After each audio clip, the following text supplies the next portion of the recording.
നമസ്കാരം. Raf talk ഫുട്ബോളിലേക്ക് അവർക്കും സ്വാഗതം. ഫുട്ബോൾ ലോകം പതിയെ ക്ലബ്ബ് വേൾഡ് കപ്പിൻ്റെ ആവേശത്തിലേക്ക് മാറുകയാണ്. ഇനിയിപ്പോൾ ഈ സീസണിലെ മത്സരങ്ങൾ 2 മാസം കൂടിയേ ഉള്ളൂ. അത് കഴിഞ്ഞാൽ പിന്നെ ജൂൺ മാസത്തിൽ ക്ലബ്ബ് വേൾഡ് കപ്പാണ്. ഇപ്പോൾ ക്ലബ്ബ് വേൾഡ് കപ്പിൽ ഇൻ്റർ മിലാനെ നേരിടാനുള്ള ഒരു ടീം അർജൻറ്റീൻ ടീമാണ്. റിവർ പ്ലേറ്റ് അർജൻറ്റീനയിലെ വമ്പൻ ടീമാണ്. അവരുമായിട്ട് ഏറ്റുമുട്ടുന്നതിനെക്കുറിച്ച് ഇൻ്റർ മിലാൻ്റെ അർജൻറ്റീൻ സൂപ്പർ താരം ലൗട്രോ മാർട്ടിനസിലെ കാര്യങ്ങൾ പറയുന്നു. റിവർ പ്ലേറ്റിനെ ഞാൻ നേരത്തെ അർജൻറ്റീൻ ഫുട്ബോളിൽ കളിച്ചുകൊണ്ടിരിക്കവേ നേരിട്ടിട്ടുണ്ട്. അവർ മികച്ച ടീമാണ്, വമ്പൻ ടീമാണ്. ഒരു ഫൈനൽ കളിക്കുന്ന പോലെ വേണം ആ കളിയെ അപ്രോച്ച് ചെയ്യാൻ. 2 ടീമും നന്നായിട്ട് പ്രിപ്പയർഡ് ആയിട്ടായിരിക്കും ആ കളിക്കിറങ്ങുക എന്നുകൂടി ഇപ്പോൾ ലൗട്രോ മാർട്ടിനസ് പറയുന്നു. അദ്ദേഹത്തിൻ്റെ വാക്കുകൾ അർജൻറ്റീൻ മാധ്യമം TYC സ്പോർട്സ് റിപ്പോർട്ട് ചെയ്യുന്നുണ്ട്. അദ്ദേഹം പറയുന്നു, റിവർ പ്ലേറ്റ് ഒരു വേൾഡ് ക്ലാസ് ടീമാണ്. ഒരു ഗ്രേറ്റ് മാച്ചായിരിക്കും Inter Milan versus River Plate പോരാട്ടം. നേരത്തെ അവരെ നേരിടാനുള്ള അവസരം അർജൻറ്റീൻ ഫുട്ബോളിൽ കളിച്ചുകൊണ്ടിരിക്കവേ എനിക്ക് ലഭിച്ചിട്ടുണ്ട്.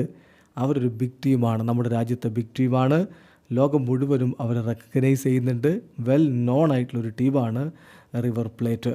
തീർച്ചയായിട്ടും ഞങ്ങൾ ഈ കളിക്ക് വരിക വളരെ പ്രിപ്പയർഡ് ആയിട്ടായിരിക്കും. ഞങ്ങൾക്ക് ഏറ്റവും ബെസ്റ്റായ രൂപത്തിൽ പ്രിപ്പയർ ചെയ്തായിരിക്കും വരിക. അവരും അങ്ങനെ തന്നെയായിരിക്കും, വളരെ സീരിയസ്ലി ആയിരിക്കും ഈ മത്സരത്തെ അപ്രോച്ച് ചെയ്യുന്നുണ്ടാവുക. ഇതൊരു ഫൈനൽ എന്ന രൂപത്തിൽ വേണം കളിക്കാൻ. തീർച്ചയായിട്ടും എല്ലാ മത്സരങ്ങളെയും ഞങ്ങൾ സീരിയസ്നെസ്സോട് കൂടി തന്നെയാണ് അപ്രോച്ച് ചെയ്യാറുള്ളത് എന്നുകൂടി ഇപ്പോൾ ലൗട്രോ മാർട്ടിനസ് പറയുന്നു. ഗ്രൂപ്പ് ഇയിലാണ് റിവർ പ്ലേറ്റും ഇൻ്റർ മിലാനും ഒരുമിച്ച് വരുന്നത്. ആ ഗ്രൂപ്പിൽ അവസാന മത്സരത്തിൽ ജൂൺ 25-നാണ് ഇവർ ഏറ്റുമുട്ടുന്ന. ഒരു തകർപ്പൻ പോരാട്ടം പ്രതീക്ഷിക്കുന്നു. ലൗട്രോ മാർട്ടിനസിന് തൻ്റെ സുഹൃത്തുക്കൾ മറുഭാഗത്തുള്ളത് കൂടി കാണേണ്ടി വരും. ദേശീയ ടീമിൽ അദ്ദേഹത്തോടൊപ്പം കളിച്ചിട്ടുള്ള താരങ്ങൾ Franco Armani, Gonzalo Montiel, Lucas Martinez Quarta, German Pezzella, Marcos Acuna, ഈ താരങ്ങളൊക്കെ ഇപ്പോൾ റിവർ പ്ലേറ്റിലുണ്ട്. അതുകൊണ്ട് അത്തരത്തിലുള്ളൊരു പോരാട്ടം കൂടിയായിരിക്കും. അതിനെക്കുറിച്ചുകൂടി അദ്ദേഹം പറയുന്നുണ്ട്. തീർച്ചയായിട്ടും ഞങ്ങൾ ഈ മത്സരം എൻജോയ് ചെയ്യാൻ പോവുകയാണ്. കാരണം എനിക്ക് അവരറിയാം. എൻ്റെ ടീംമേറ്റ്സ്, ദേശീയ ടീമിൽ എൻ്റെ ടീംമേറ്റ്സ് റിവർ പ്ലേറ്റിൽ കളിക്കുന്നുണ്ട്.